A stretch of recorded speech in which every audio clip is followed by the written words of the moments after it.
Hi, beloved, here's today's devotion. Today's scripture reading is Luke chapter 15, verses 11 through 32. And Jesus said, "A man had 2 sons.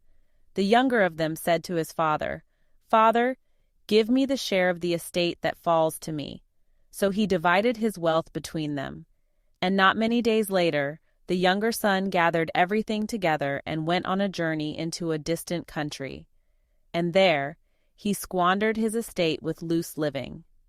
Now, when he had spent everything, a severe famine occurred in that country, and he began to be impoverished.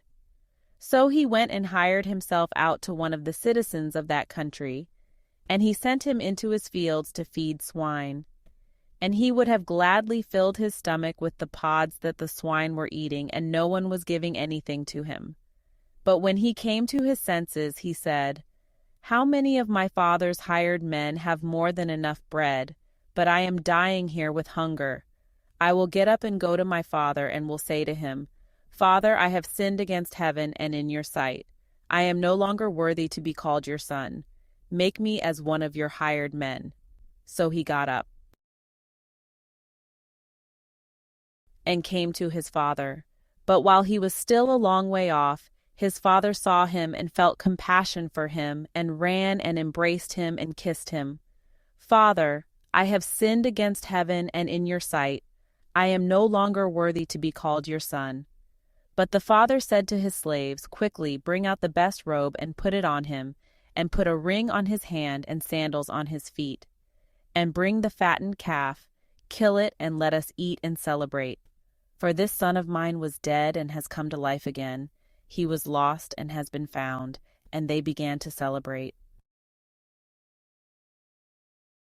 Now his older son was in the field, and when he came and approached the house, he heard music and dancing. And he summoned one of the servants and began inquiring what these things could be.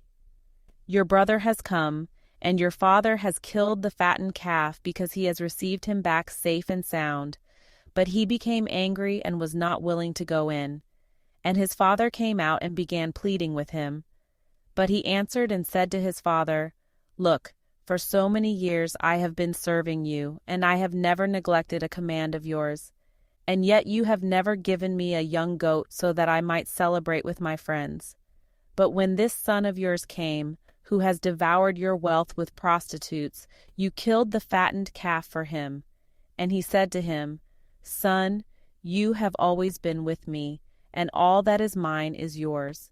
But we had to celebrate and rejoice, for this brother of yours was dead and has begun to live, and was lost and has been found.'" When we read about the prodigal son, our focus is usually on God's amazing love demonstrated by the Father in the story. We delight in knowing that the Lord responds to us the same way when we stray from Him. But today, let's look at the parable to see what it teaches those of us who are believers about our responsibility to love others. Let go. The father had every right to refuse his second son's foolish request, but he understood that the young man had already left home in his heart. There may be times when the most loving thing we can do is also the most difficult, to let a loved one go.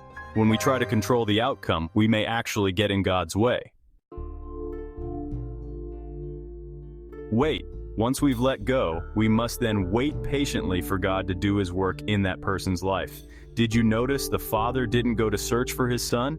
He chose to trust God instead of trying to fix the situation and prevent the inevitable hard consequences of the prodigal's unwise behavior. The only way you can respond like this is to have confidence. Confidence in the Lord's good plans. He loves the other person more than you can know and understands the best way to reach him or her. Your job is to trust Him and obey Him and watch and pray until God brings the prodigal home.